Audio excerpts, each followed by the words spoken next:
All right, and here we are. Hello, everyone, and welcome to another episode of the Leftovers podcast, uh, which is part of the AARPG suite of things we send to you to entertain you. Tonight we have a amazing guest who's going to give us an amazing insight onto their gaming system. Our No guest is pressure. Paul. No pressure. No pressure. Paul Vincent from who is part of Street Wolves, the who created Street Wolves, one of the creators, is here, and he's going to discuss that among some other things. They are located at, what did I do? There it is. They can be found at www.tablecatgames.com if you're interested in their products as we go on. I'll be replacing that out on and off all night. We are, of course, AARPG.com. You can go to the AARPGS.com /cast to get backstories on us.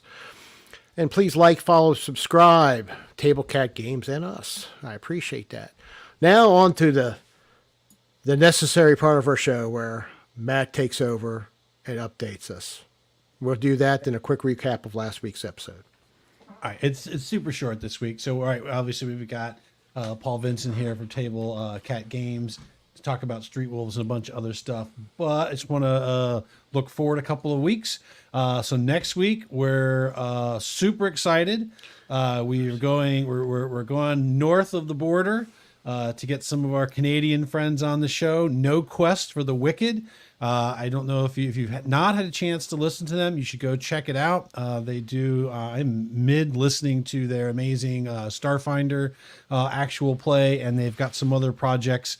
Also, they're pretty good sports. We hung out with them at Gen Con, and they let Nathan interview them in an alley at like midnight. So we're looking forward to see them.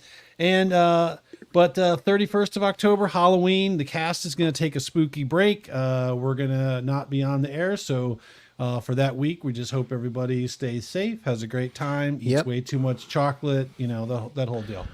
Yes. And, some of us have children, guys. So I know we look older than we think we are, but we have children. I think we look as old as we think we are. Yeah, we look older. I'm just wasted. So, I just want to comment. Nathan likes interviewing everybody in an alley. Matt is just a victim. He just happens to be there holding the camera. Poor guy. So last week, just to follow up, we game tested the Nuada Chronicles. We had Brooke and Jason on. Jason unfortunately had a serious throat issue. So he was giving us support in chat, which we greatly needed. But they're putting their game system out. Darn, I lost their thing. But anyway, they are at tabletopgames.com. You can find their game system. It'll be coming out soon. Right now, you can pre-order it. It has a very interesting and diverse character generator. We've enjoyed that thoroughly. The background was great. Brooke ran a great campaign, 2 hours. We didn't want to end, actually. We had so much joy with that. We went long. It was 2.5 hours, I think. Yeah, 2.5 hours. We had to shut it down because we had to work in the morning. We could have played another few hours with them. That's a testament to her game mastering, Jason's help, and the system. And the die roll system for it is pretty unique. And I'll say this. Once we were starting to get the hang of it, we really found it joy. It's a little different from D20 and all the other systems we've done. So if you get a chance, watch the episode. I'm probably going to buy the game system so we can play it one day. I think it's worthwhile. Much like Street Wolves, by the way. Segue into Paul here. Right. So, Paul, thank you for joining us. And thank you for inviting me. Yeah, we're glad to have you on. Our friend, as I was telling Paul, our friend Nathan, he's familiar with Nathan. Nathan has reviewed the system. He has very high opinion of it. Our friend Malcolm, who was going to be on tonight, had a lot of questions for it because he really liked it as well. Unfortunately, I do not have as much intellect into this system, so we're going to probe you tonight, not in an alien way, to get that out. Matt likes to make it weird, Sean. I'm not making it weird. You were making it weird, Matt, because I have to get ahead of you and cut you off because there has to be a certain level of inconsistency in our commentary. Anywho, so Paul, if you would just briefly describe Street Wolves, all right, Okay. and what and how I believe we were just talking Savage Worlds, right? To use the Savage World system. Yeah. So Okay. I'm a licensee, an ACE licensee with Pinnacle Entertainment, who puts out Savage Worlds. So Street Wolves is a setting for Savage Worlds. So you do need Savage Worlds to run it. Um, but once you get Savage Worlds, it opens up a lot of other settings that are super fun. So I'm also a salesman for Pinnacle Entertainment in a way, because I want people to buy Savage Worlds in order to enjoy my system and other systems like it. So, but Street Wolves itself is a retro neo-noir mystery action adventure setting. Uh, Basically, it boils down, if you think of it like a sort of like a Miami Vice that's a bit more moody, and it has I mean, Miami Vice can get really moody, but like it's not built to be super silly, although it can get silly depending on the players. But it has that aspect of like that Miami Vice 80s feel, detectives on the edge fighting drug lords and that sort of stuff. While at the same time it has a lot of synthwave influences. So synthwave's like a music and an art aesthetic, which is also like retro theme. So if you look at the cover that's on the screen, it's very saturated with dark colors, but with like pops of pinks and purples and this sort of thing.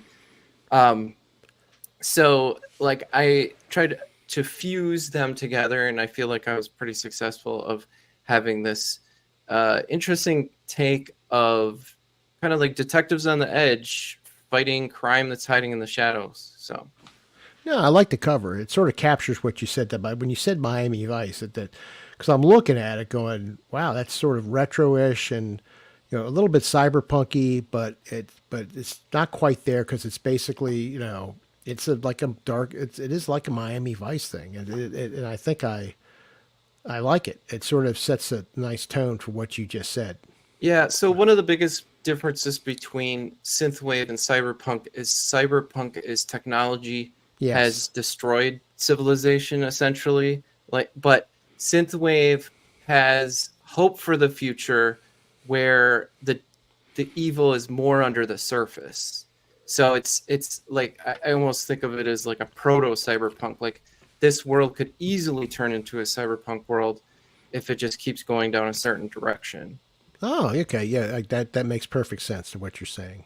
And that's It's pretty it's interesting. actually it's an interesting concept. This is about the it's interesting. There's been several systems, folks we've talked to in the last couple of years that have had these sort of futuristic, or of course this is a retro future, right? So but where they're positive. And I think that's interesting because Blade Runner kind of set the tone for this sort of dark future, right? And we just ran with it, right? Post, this whole so much of our media, our games, everything set in the future is kind of dark and depressing and all of this stuff. And it's interesting to see titles coming out that are more like hope based or positive based. And I'm just curious, why did you want to go with something more hopeful and not just jump in with like the everything's bad, kind of. Well, part of it has to do with nostalgia. So if it's set in the past, people think of the past as positive, which isn't necessarily true. So like, if I try selling Street Wolves to people, they might go, "Oh, cool, 18, like I'm excited about these things," where it's not necessarily that, but it gives people more of a joy than if you're like if you say cyberpunk or whatever, cyberpunk red, like they're going to think of it as a certain tone, like it might be darker or whatever. But if you tell somebody it takes place in the past, in the 80s, they think, oh, it's more vibrant, it's more joyful and that sort of thing. And there's a lot of that in Street Wolves, but I think a lot of what the action and the drama and the plots revolve around is like these agents discovering that the world is darker than people think it is. You know, like, because the main faction is the Network of Shadows, and they basically have like infiltrated a lot of facets of life, and so the Street Wolves, that's who the players are fighting that kind of like in a oh gosh, what's the word? Vigilante capacity, right? They're not actually cops. They're just doing the job because they're the only ones that can. Okay.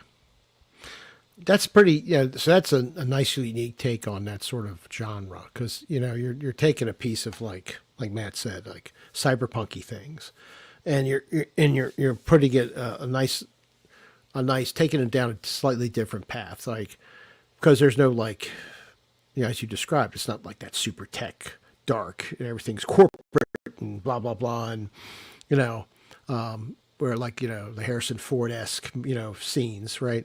Where it's like no, everything actually is on the upswing, but there's this like sort of almost night. I want to say like film noir esque like Yeah, that's a lot of it. undercarriage. Yeah. Yeah, like except in a modern setting. So you have a dark undercurrent, and you have people, the street wolves. The people title themselves as the street wolves, and you're one of them, and you're working against them.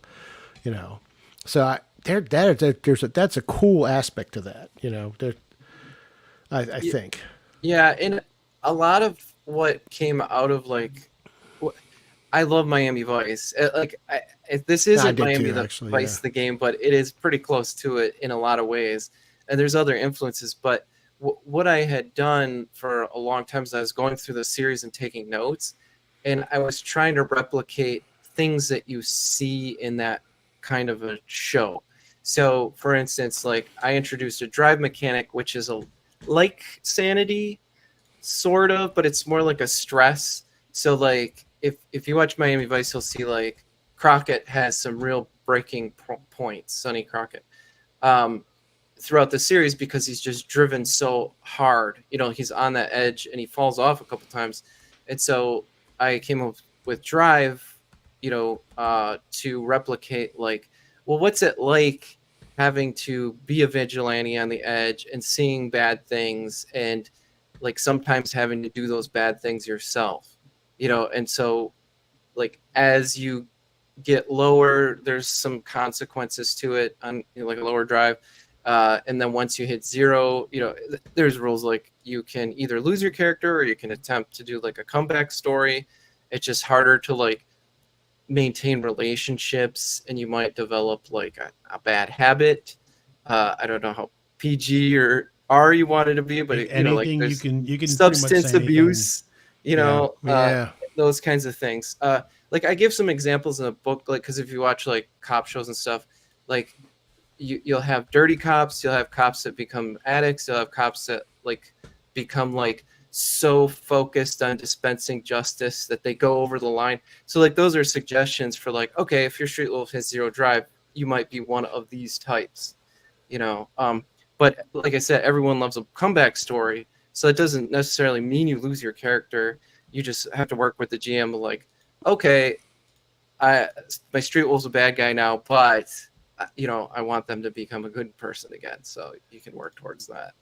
I think that's really interesting from a storytelling standpoint. I mean, a lot of shows, we've got these very interesting characters, especially if you watch a show over multiple seasons, you'll often have characters that have highs and lows, right? And I know this is jumping genres, but for me, one of the great examples of that is in the Babylon 5 TV show. There's a doctor. I don't know if you've never seen it. He's a doctor. He I like that works show. all the time. He's super busy, and he starts taking stims so that he can stay awake. And there's an entire arc where that choice crashes on him. He gets fired. It's this whole, and then there's a redemption arc, right? So that's a great mechanic. It's so funny. I was getting ready to ask you about that because I've got some notes from Malcolm, right? That was one of the things he mentioned was the drive. Is it based on like, is it like, 'cause again, I'm just going to try to channel some other game systems.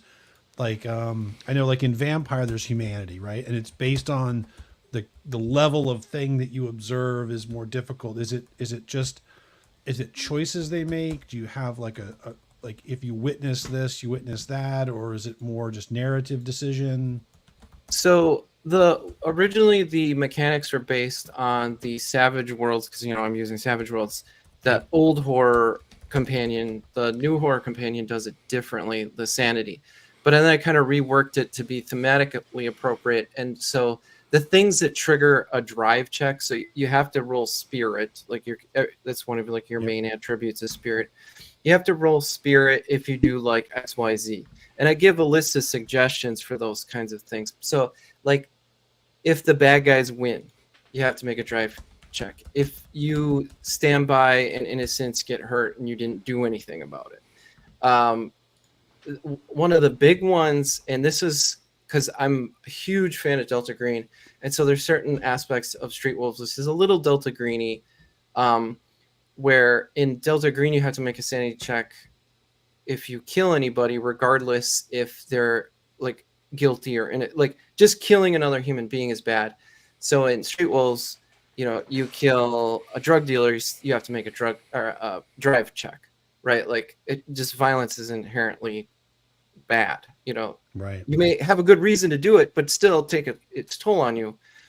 I'll say that it is kind of funny if you don't care. Like if you're a player and you're like, I don't want my character to ever lose a drive or have a resistance to it. There is edges in Savage Worlds where they give you an advantage, and one of them is cold-hearted, and basically you get a +2 bonus to making that check. And so I have one player in my regular group that is basically like the soldier / killer dude. And I don't know if he's ever lost. I mean, it's possible one day he'll roll snake eyes and he'll lose, but like because of that bonus, he's like, it literally works. He is cold-hearted, right? Like, so he's the trigger man. So, it's just kind of just an interesting aspect of trying to like hook that mechanic throughout the game, in other ways. So like I was saying something about relationships earlier. There are relationships. Every Street Wolf has like a certain amount of relationships with like points associated. So you might have like your mom, your best friend, I don't know, like some other person. And so like the less drive you have, like the harder it's gonna be to connect with those people. So, and then like I have leave, which like a lot of games have downtime mechanics. Right. Leave is essentially replaces the Savage Worlds one, where you can go to try to increase your drive or just different things like going to therapy or going on a trip or reconnecting with your relationships or making money. Like there's one where you can do a crime essentially and try to make money. There's one you can go on a solo mission and you earn favor. There's these favor points, but at certain costs to doing some of those things. So I kind of went on a rant there. Sorry.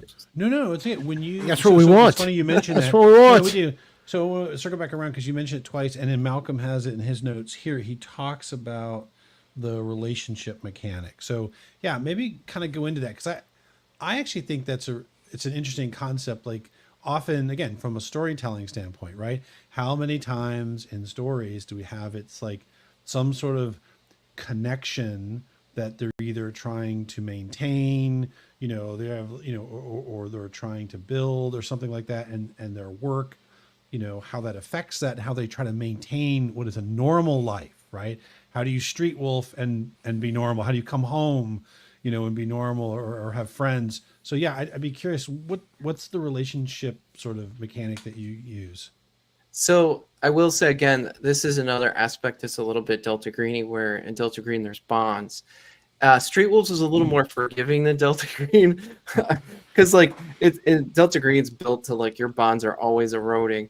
But it's essentially, I was very like, what I really liked about it when I played Delta Green was like, it felt like the players' characters have a life outside of the mission. Like, I've played D&D where you say, oh yeah, in my backstory, I have a brother, whatever. But it doesn't matter because you're killing skeletons or whatever. Who cares? You're having fun now. So it was important to me that the player characters had a connection outside of the Street Wolves into like the real world. And so I put in the relationships, and you get so many when you start. There's just different things throughout it where you could lose points here and there. I encourage GMs to bring those relationships into the story if they can. So I have a player who's got a hindrance. So that's another thing, a concept in Savage Worlds is you have these hindrances which are negatives, but they're really great for character building. So this player has a hindrance that they have an overbearing relationship, and they said their overbearing relationship was their mother. That's a Street Wolves one. So I have the mom, like if she doesn't call in to her mom, the mom will start calling and bothering her constantly. So like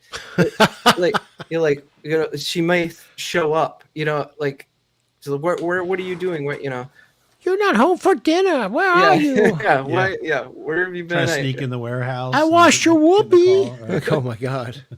So that's just an example of like trying to tie that kind of thing in. And you can and drive is a big one for losing relationships. So like if you hit like a low amount, you're going to lose your friends and family. And then, like I said, like during the leave stuff, that's when you can try to increase that kind of stuff. There's some suggestions for like going on a date, because relationships are very important. Like romantic relationships are very important in shows like Miami Vice. So like there's just some suggestions for like going on a date and making a new relationship, and then like what do you do beyond that point? And I make suggestions like, well, the person you fall in love with could be secretly a bad guy or working for the bad guy, because that's like the trope from those shows too. Malcolm's missing this. He'd be eating this up right now. Yeah. Oh my God. Yeah. There's so the relationship, you're right, because it's a way, it's good for the players to develop, it's good for the game master to drive the story. And so when you do these like downtime sort of things, is it a different sort of time span, Like, do you ever have players who have to like bring in another character, or does everybody in the party kind of go, everybody's got a month off? Or have you ever had a game where someone had to like, I have to go get therapy, or I have to check out and then play another character, or Well, so I mean, honestly, I've started Street Wolves like, I don't know, 4 years ago.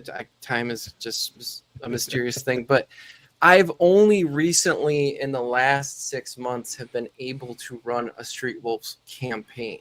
Everything else has been like testing, where it always resets constantly, different groups, different characters resetting. So now I've made a campaign with some players, and we're exploring that kind of stuff now. But the way that the downtime works is very fast. It's basically one roll.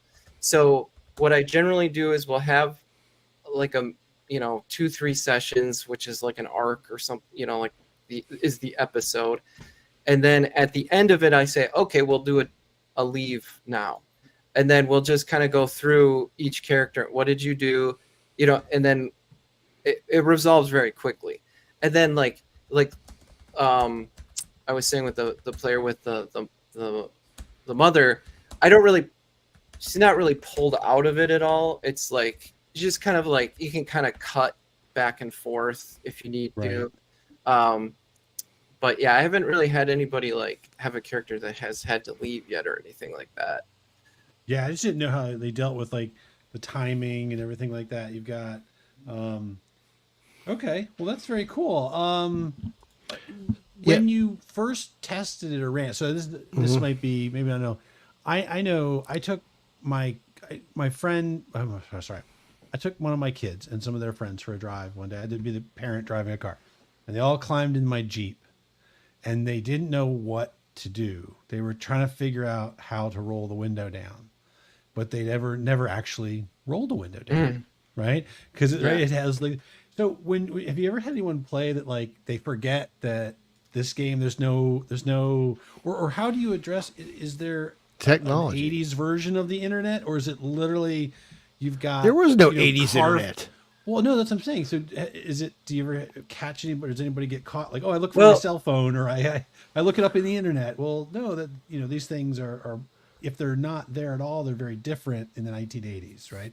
Or how do you have that kind of technology in this setting? so Because Street I'm looking Wolves, at this picture and I'm seeing a sweet cassette player, yeah. thing, right? So I completely Just for everybody's identify with- reference, the Yeah, yeah, sweet I cassette player, identify- the liquid crystal quartz digital watch, With and keyboards. with keyboard and the old school Motorola radio. That's Yeah, like I identify really with old tech. all of this technology. I identify all of it because I worked with some of it. So anyway, So do you ever find any of that? Is it just, do people find that nostalgic? Do they find sometimes they get caught up or? Well, I will say so. Street Wolves is a bit retro future in that there are things that are more advanced. Technology in it is maybe like early to mid 90s. So there is internet, but it's limited, right? Like there's VR stuff, but it's the wireframes mostly. That kind of Nice. like movie TV version when you in the 90s when everyone was like you'd watch these movies and people would have VR stuff and it'd be like but so like if a player says I want to get on the internet and do this, it's mostly a judgment calls like is that possible in this world, right? Like can you find does the like I don't know, does the school have a website or is it just like you have to is it just their records that you're going into directly? There's just basically kind of like it exists, but you can kind of limit it. I haven't really had any players that have tried to do anything.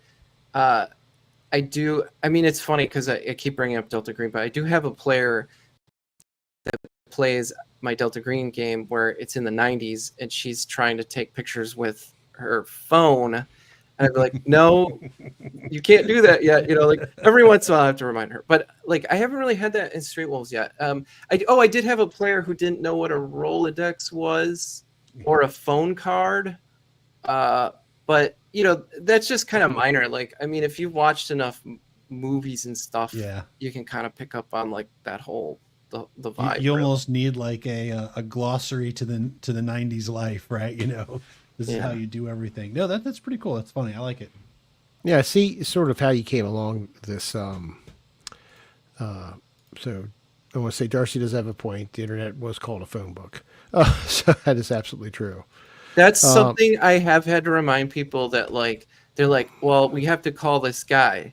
I'd be like, okay, and then like you roll like so, yeah, like I like to roll the hint, like roll your smarts or common knowledge, and then they'll roll and succeed. Be like, there's a phone book. His name's probably in it, like, unless he's unlisted. Like you have to explain that anybody's number was available. As long as Yeah, it was all in the book, and but I can see the draw on that. So about 4 years ago. So what was the genesis of saying you're going to do this?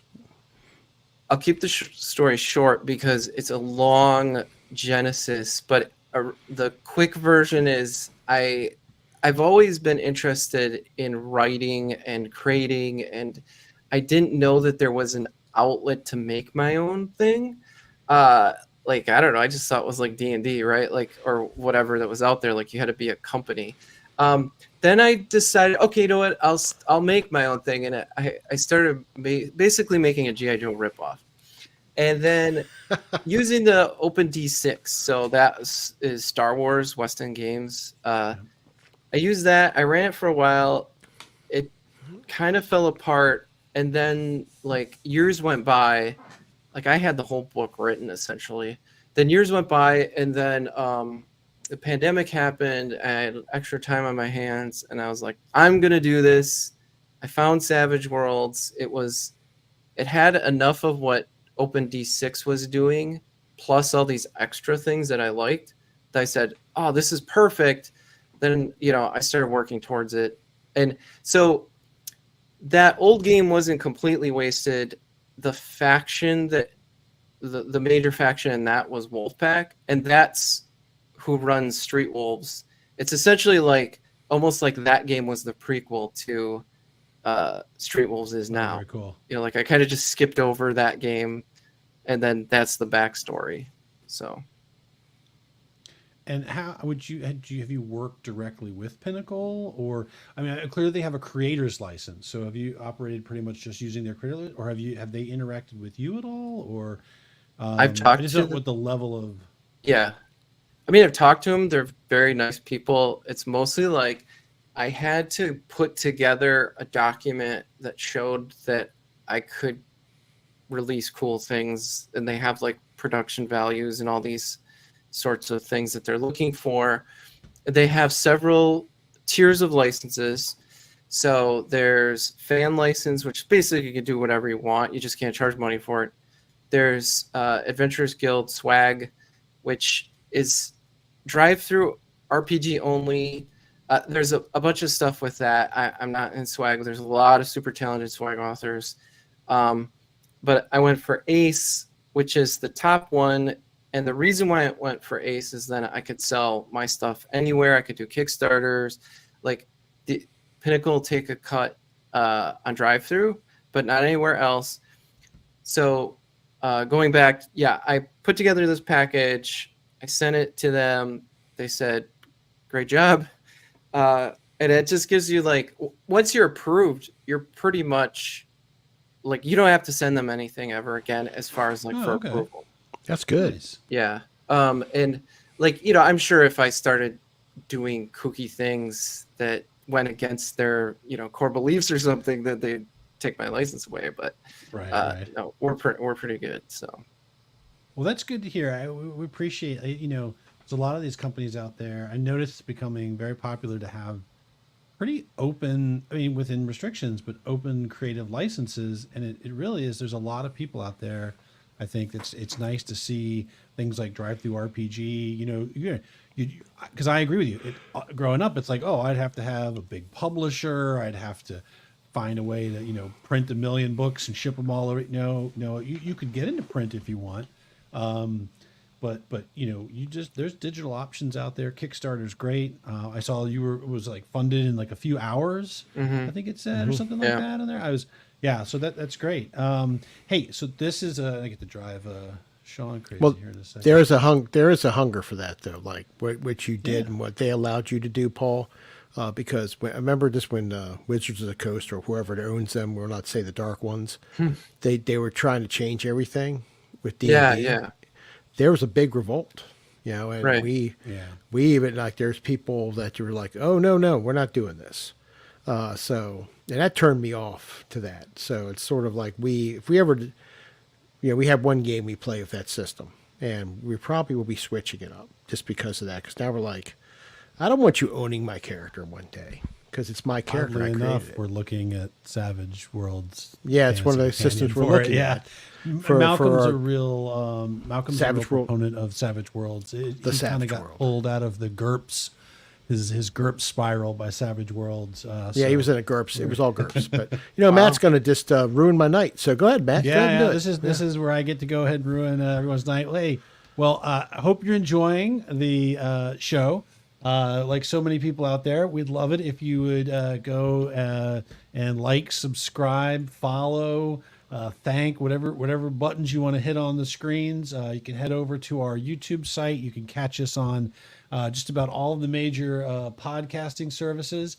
And if you get really bored and you don't know what to do with your evening, you can saunter on over to our homepage, our website, where you can catch all of our latest episodes. You can read about the cast and find out all about us wonderful, weird folks. Except for Tim, because we refuse to do we keep screwing him over. to do an interview with him. Tim's like, it's becoming a running joke now. It is at this point, right? I don't know if he thinks it's that funny, but yeah. I can never tell, right? So, you can go listen to our current stuff. If you've missed it, you can go and you can catch any of our other shows that we've done before. And we have got a whole bunch of other stuff. We've got our Between Two GMs where we sit down like tonight, what we're doing here, and we talk to industry creators, authors, Wait other a minute. podcasts. Well, it should say the leftovers. Well, so we don't have a leftovers page yet. Oh, so God. we gotta See, I'm a second-class citizen, Paul. That's what I'm getting to. I'm a second-class citizen. We're Well, I have to decide whether it's going to be a separate page or we're going to put you down here in the live stuff. So I haven't really. Right now, we just have our live games. I don't want to be part of a collection. I need to be unique. I think we're probably going to have to create a thing, or Sean will go insane if we don't give him his own page. And then look, I would be remiss. I'm a megalomaniac. If I didn't beg for, but didn't beg. Hey, so come check out our merch. We've got original commissioned art, right? Yes, So, we do. We do. If you've been listening to our Dragonbane show, you can get any one of our fanciful Dragonbane characters with unique backgrounds on a nice mug. I think we even have one for Miserable Beast. And if you want to show off how much you love the show, we've got our shirts.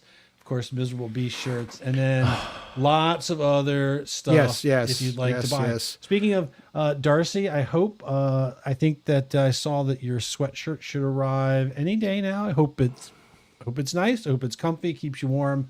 We appreciate it. Thank you so much. And all right, Sean. Yeah, give us feedback. I'm done. You done? I'm let done, me just do. what I is will it, remove this, and Matt will just go on about yeah. Darcy bought some merch. That was cool. Yep. And I want to appreciate that. And on to you. Oh, digging the hoodie. I'm glad it's good quality. If you have problems with it, please let us know because we want to make sure we're getting good stuff out. Thank you, Darcy. And it's comfy. Oh, damn. Maybe I have to get one. Yeah. I should get a coffee mug with my character. You should. Anyway, You should. yeah, Paul, we got a hookup for a nice artist if you ever want to draw these neat art Nice. for any of your guys. Well, speaking of, you've got. I mean, the art is. The art super is cool. good. I mean, don't The get art me is wrong. super cool. I'm just plugging And my so friends. Maybe this is a good opportunity. Speaking of plugging your friends, which Sean, don't always be awkward. Matt, that is you. You are so you know. There's a thing they call psychological called projection. When you project your insecurities and your sickness upon other people, that is totally you. And I'm starting to think something happened to you while you were going to Catholic church back in the day with something with priests. It never happened. It did happen. So- it did. I know. so You can come forward. This is the form you can talk about. It works out. Speaking Share of your art, pain, so Matt, to help people. People, Just speaking of art, because I think we're going to move on from Street Wolves, but Yes, we I should. did want to touch on to this because Oh, this is is one of those cool. things that I saw that was like one of the coolest things ever. That So is cool. Not only do you guys have great art, so if you like to plug your artists, I love the Nagel style. Nagel is one of the first prints that I ever bought when I had my own place. I had a big Nagel poster. And then when I wasn't single, I didn't have a Nagel poster anymore. But I love that, and I love the cassette USB. Like, where did that is, yeah, you can't lose it. It's there, man. It's awesome. So I have a lot of artists that have worked on Street Wolves, and I will forget people, so I'm not gonna. Okay. You can go to the website and maybe check out. Well, if you check out the Jumpstart, I think all the same artists work on the Jumpstart, and the Jumpstart you can get for free. Okay. awesome. I think it's pay what you want to drive through. Just put 0. I think it's free on itch. Anyway, but I just don't want to disappoint you. But the Nagel thing on that is actually stock art where I colored the hair yellow or blonde. So I just kind of, and then I did some little alterations to it in Photoshop. So that's stock art. But I would like to get more of that stuff because I'm totally into the Nagel look too. Yeah, So it is 80s to a T. That is very unique to that time period. They actually, and this may interest you, and it's totally off tangent, but they found, I believe, the woman that was the model for the Duran Duran art, I think. So they just really? recently figured out who it was because it's so flat that it's. Yeah. But yeah. But about the tape was just something I'd seen those tapes, like that concept, the USB tape, online, and I thought, well, why don't I do something with it? So then I went. Instead of just making the tape, I was like, why don't I get the thing that holds it and then the actual J card, and then I designed the card, like, so the outside of the card is like a cover and the inside is a fake album. And then, I made the stickers for the outside of the tape. And yeah, it's a big, I've done a couple conventions and it's like the thing that people like really glom onto. I probably will do a limited edition Kimberly Tiffany. So that's that character. Yeah. I may be doing a limited edition Kimberly Tiffany of 50 tapes that are yellow. That I'm going to make it look exactly like the in-universe one. So the stickers on the outside and all that kind of stuff. And maybe have a few extras, like maybe I can get her autograph or something in there too somehow. That's very cool. Oh, that would be awesome. That is super cool. It's so funny you mentioned Duran. Every time I see that art, that's what I hear in my head, right? Is Duran. Yeah. And so I'd be remiss because I doubt we'll ever talk about Duran again on this show. So I'm not going to miss this Duran opportunity. is a good band, man. They're an amazing band. But this is going to be one of those rabbit holes that we warned you about. So the name Duran, I have a pretty solid theory on where that name came from. Now I'm probably wrong, but You are. Given their age and when the movie came out, or I don't know if you're familiar with the movie with Jane Fonda. Yeah, I believe it's from that. That is where it came from. Yeah. It is. Yeah, they go. Who are they going to go save? She's supposed to save Dr. Duran. Yeah. That is where they got it from. They talk about that in one of their Do biographies. they? Okay, all right. So I'll say though that in-universe character of Kimberly Tiffany was a mobster's girlfriend, and she's in a low-rent recording facility. And basically, the idea behind the cover was they probably saw the Duran Duran Rio cover and then decided to copy it, and then like they essentially ripped them. So that like it's just like inner-universe reasoning why it looks like the Rio cover, because they're like, oh, this is selling big. Why don't we make this? So. All right. Well, so I think we should segue to Street Wolves is amazing, right? But yeah, we got it's other amazing. stuff. So, but we have something else to talk about. That's very important. So, this is Table Cat Games homepage, right? That's me and the cats. Table Cat. Yep.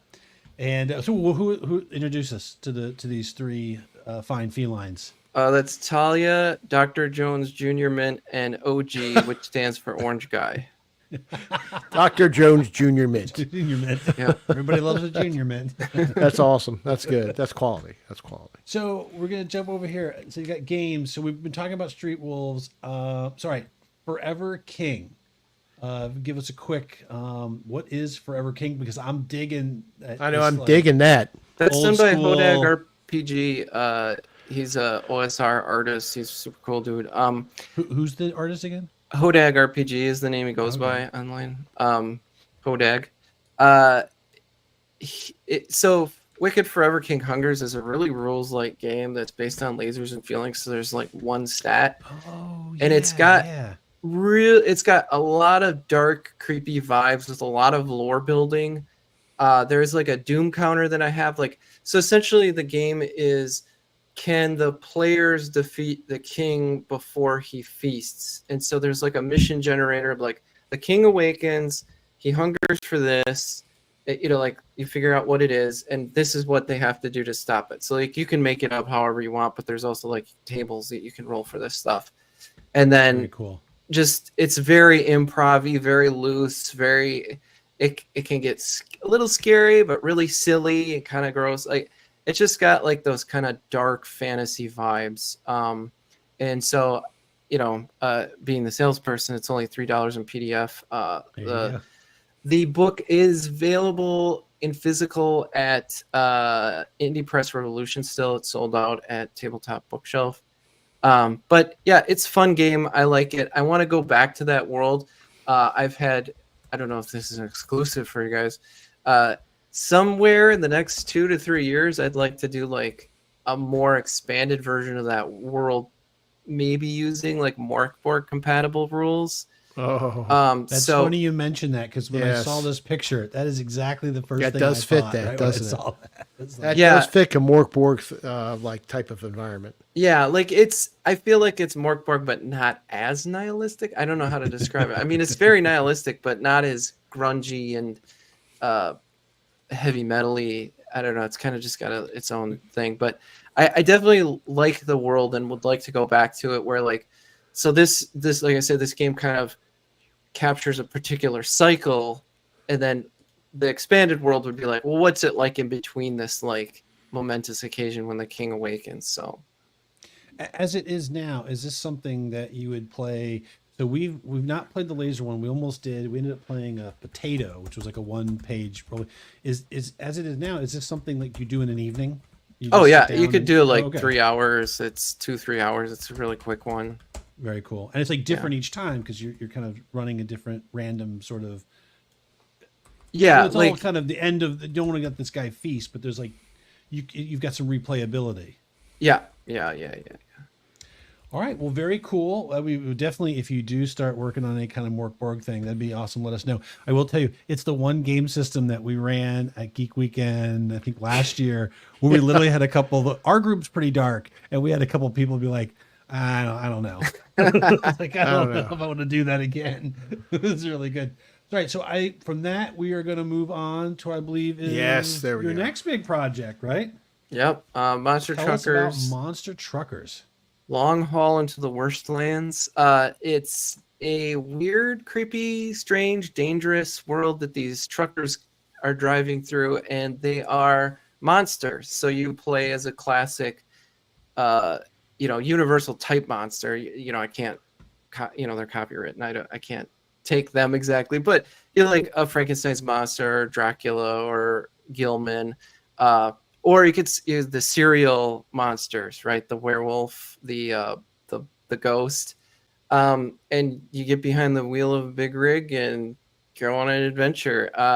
It's rules light, but not as rules light as the Lasers and Feelings Wicked Forever King. It's based on this system called Tricube Tales by Zadmar Games, and it's kind of like Savage Worlds, but stripped of a lot of stuff. So it's a lot easier to run and it's quicker.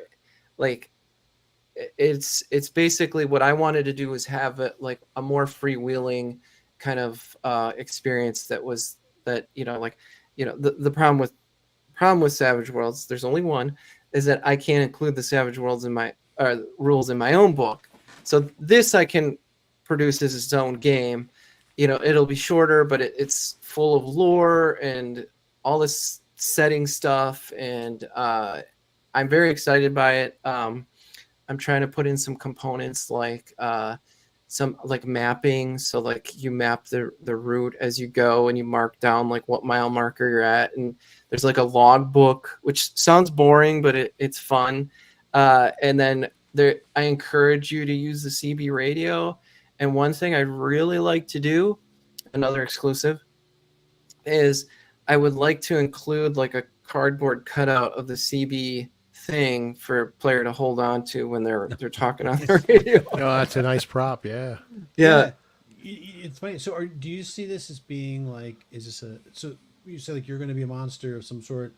Is it solo? Is it a group? Is it competitive? It's cooperative. It's traditional RPG with a GM and players and dice.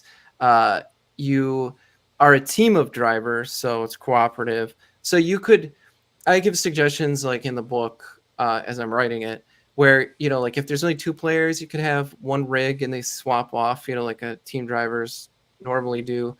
Or you could each have your own big rig, or you could have a mixed group, like where you have a big rig and 2 escorts. It's really up to you, right? Like how you want to do it. Like, like Smokey and Bandit had a truck and a fast car, right? So Fast car. yeah, that's essentially, like you all work together to get your delivery or freight on time, but also kind of map and scout and face the dangers in the Worstlands. I guess I should relate like kind of the backstory is there was a war with humans and monsters at one point, and the humanity came out on top, but because they used like these super crazy science and magic weapons, it really screwed up the earth. So like there's only really one known big human colony left, and then the monsters are kind of controlled by the humans, and they have to do like the jobs that the humans can't do. And one of them is trucking, because the monsters are more durable, and there's like this kind of weird radiation and stuff. So the humans aren't really the good guys. The monsters are the good guys. The monsters face like weird creatures, and I have the Highway Patrol, which is like undead basically undead that turn into cops Whoa. to enforce the laws Okay. of the old world. So that it allows me to include scales and tickets. You know what I mean? Like otherwise it wouldn't make. Right. I don't know. I'm just trying to world build where it's like, well, like how am I going to have like threats of police? Well, they're undead police. Okay, cool. Are the trucks? So are you seeing this as the trucks are just going to be like, or how much of the truck is going to be developed in the game? So because in my head I'm either picturing there's like, yeah, I'm in my truck, I've got my horn, I'm driving, or is this something like you go full Mad Max and you've got like harpoon guns, or like is it meant to be that, or is it meant to be more like I'm a monster, I'm driving a truck, and the I guess it's what aspect of the trucks play in the game? So the way that Tricube's Tales works is your characters are basically like in Savage Worlds defined by quirks and perks, or perks and quirks. It's hard to say.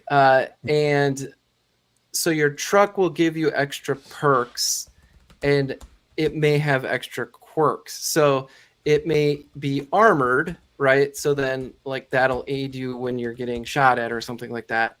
But it may have I don't know, bad brakes, right? So then when you're trying to slow down, that'll go against your roll.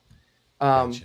So it's really like I said, it's really rules light where you've only got a few stats, but it's those quirks and perks that kind of really separate things out. So like, one semi truck may have like these quirks and perks, and another might have these, and then they also have their own health. There's not really health in the game. There's something called resolve. So your character has resolve, and then I'm testing it out yet where the truck itself has resolve, and then the trailer has resolve. So like, your trailer could get destroyed, and there goes your cargo, and then Right. you're working for like the Monster Truckers Guild or something like that. They'd be really mad then that you weren't able to get the freight that you were supposed to get to wherever it's going. So That sounds really cool. That is interesting. Yeah, I like it. It sounds fun. Sounds Yeah, fun. I really- Oh, go ahead. I say I really want it to be fun. I'm trying to pack as much fun things as I can into the world and everything. So It's very good. What's because there's like BJ and the Bear. There's also Mad World. I don't know Yeah. if Oh, you've yeah. seen that. That's a lot of driving. It's not big rigs, but why no, Alexa, I don't really want you to do anything. Thank you for a lot of it's inspired a lot by trucking movies, but more the concept of the trucking movies, because like I've watched a lot of them and they're not that good. But like and then like Road Warrior is more bleak, but Road Warrior more than the Mad Max movies, because Road Warrior is more like the roads are dangerous and empty and kind of there's a creepy feeling going on, but it's not like if you go further down, there's those, the Doof Warrior and all these Furiosa, like where it's like, okay, that's like crazy town. Yeah, it's way This is, gone, you're still right? driving semi trucks and stuff, and there's bandits and that sort of stuff, but it's a little more grounded. And there's aspects of Adventure Time, the cartoon, where Oh yeah, Adventure Time. Yeah. so Okay. one thing I really loved about Adventure Time, was that there was this past history of this calamity and war and stuff. And so Yeah. it's kind of trying to pick up on those vibes of like this past thing that was really bad that happened. And then like, I don't know if you guys probably have seen Damnation Alley. Oh, I've seen Damnation I have Alley. not. Yeah. Oh, I have. Yes, I have. That's a George Picard and Jan Michael Vincent. Yes. Yep. Yeah. So it's kind of, I seen that a lot when I was a kid. So it's just kind of in the back of my mind too. Very cool. No, I I think noticed that's it. it here That's a it good says fight. follow on BackerBit, right? So you're already up on BackerBit and everything. People Our Backer can get in Kit, there right now. Backer Kit. Sorry, I can't speak. Yeah, read. we're in the pre-launch phase. I need to get, I don't even know right now because I have to do the math of how many followers I need before I can launch, but it's more than I have. But I'm very grateful for everyone who has followed because they have taste and they're very smart. And it's going to be a great game. It's just, I've just got to collect as many interested folks before I can launch. I'm hoping February next year, but we'll see where we're at. You know, Awesome. I'm gonna reveal more stuff as I go. Like I'm commissioning a few pieces of art here and there. You know, I'm gonna finish the book. I'm testing it. I'll start doing layout pages so people have examples. You know, and all that sort of stuff. That is very cool. I know. I was looking here. So, can they? So I hadn't looked at this. So over here, you've got the jumpstart and the character sheet, right? Is this something that people can come just to your website and download if they're interested in Street Wolves? Yeah, I've too forgot that that's there. I've been meaning to rebuild our store, but I'm gonna redo Oh the God! whole Don't, site. don't talk to the store. Don't talk to Matt about the store, please. Let's talk about That's how store. it starts. No. That's we're doomed. I didn't even just realize go. there was a shirt on there, so I don't know what'll Oh, happen. really? Order. I used to have a lot of shirts on there, but I've just been like I want to rebuild, make it better in a different site. So. I feel you. I am constantly behind on this is terrible. Tell everybody to go to our website. I'm always running behind. I'm forgetting to update an episode. It's like you need like a staff, right? You need someone who's like your web person, Yeah. whatever. But if people are interested, and I think this is a great thing, is for anyone who's coming out with something, these jumpstart things, right? They allow people to get in, to get a taste of the lore, a taste of the system, a feel for something before it comes out. And so, yeah, if you're interested in the Street Wolves stuff, hop on there, and you can, like I said, I think you said it's also available on like drive-through and all that In too, the right? itch. And I do want to point out, in case anybody's like thinking I'm a money grubbing person, that Bubbles archetype is listed at 500. Oh, You can get that for Okay, free hold if on, you let me- sign up for the mailing list. It's right. that's the barrier. So that like, I mean, if you want to give me $500, please do. I I saw know, right? that and I was like, huh. At first I was like, oh, she's for $500, she'll come and like play with you, this actress or something. I was like, and then I was like, oh no, you sign up for the list and it's 100% discount. I'm like, okay, Yeah. I got you. Yeah. That's a good gag. That's I've a had, good you know, gag. every time it's downloaded, I'll get a notification. I'm like, okay, please, some rich person, you know, That's what I bought was it. gonna Somebody say, just said it, it the only kindness has of to your work heart. a couple times, right? You know, it's like Yeah. tell them you forgot to tell them it's an NFT or something like that. Yeah. Oh Jesus!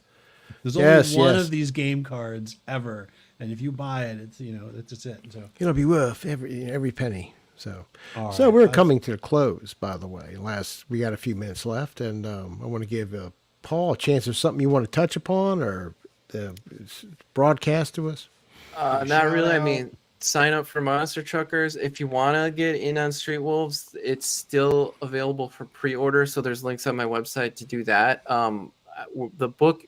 The physical book is at the printers. I haven't gotten an update recently. I'm just trying to be patient, but I should be getting it by December. We're hoping that it'll start shipping out, and I'll be the one packing all of the books to ship up to. So, So and you can get that at www.tablecatgames.com, by the way, Yep. to our viewers and future watchers. That's great. So I like the Street Wolves 5, the whole direction you put that in and the way you described it, and it sounds very enjoyable. and I do have more adventures planned and more, and at least one big expansion. So there's more coming in the future. Of course, that's good to know. Thanks for that. That's the type of stuff I like to hear added. And and the trucker, God, that sounds sort of fun. Dan, you bring up some nice, I call them niche areas of sci-fi from back in the day. Like you say, Damnation Alley, but it was like what? I guarantee you, we get like good 50 or so people eventually up watching this thing after we put it out over the following week. They'll be looking that up, looking at that video, because they do. They're like, oh my God. So we were resurrecting. You, my friend, are resurrecting classic B movies, basically. It's just whatever I grew up on. It's like I want to recreate in game form. That's all Yeah. it is. That's what that's what we try and do. I mean, a lot of the stuff we do, Matt, is like really dumb. So it's the stuff we Did you say I'm dumb or what we like? What we do, we do. No, Matt. Yes, yeah. Let me tell you, Matt. The stuff you do is dumb. But the stuff we do as our group does is dumb. Now Malcolm might argue with me, but he would admit privately some of the stuff he does is dumb too. Well, I don't know. Malcolm does everything great. Malcolm I don't know, just yeah. Malcolm just talks like if Malcolm should have a service where he pays to do your eulogy. He'd make bank because he can make. You could be the worst mass murder in history. At the end, people will be crying. That person was such a beautiful person because he just puts such an eloquent way of speaking. I do. It's unbelievable. But anyway, I should stop because this is about Paul. Yeah, you're And Paul has been doing a great job we, tonight. we ramble. Paul, thanks for coming on. Thank you for inviting me. Think of us when when the Monster Truckers is further along. You've got some more to share. Just reach out to us. We'd love to have you back on again. We'd love to talk about retro stuff, movies, and take. And also, Paul, if you want to play test something one night, we will play test your game with you. That was a new thing. It was offered to us. That's what we did last week. We did a session of character creation, and it was a good time. And and it gives everybody a taste, and you can refer to it when your game's like, hey, we did this here. And with people who didn't know what they were doing, and you can see it. And if it's a disaster, of course, we will burn the tape for you. And if we can figure out how to play it, right? Anybody can. Right. Nice. Anybody can. So that being said, we just gone over. Once again, I want to thank Paul Vincent for joining us tonight. My co-host Matt, the other person, for helping me out, especially with the tech part and showing all the good stuff. Check out Street Wolves. Look for and check out the once again www.tabletopcatgames.com it's great. Of course, follow us, the AARPGS, and thank you all and good night. And there we go. Thanks for another great Thursday night, and good luck, Paul. That's from Darcy. Outstanding. Thank you, Darcy. Yeah. You're the best, and enjoy that hoodie. And that's it, guys. Good night, and we'll see you next week.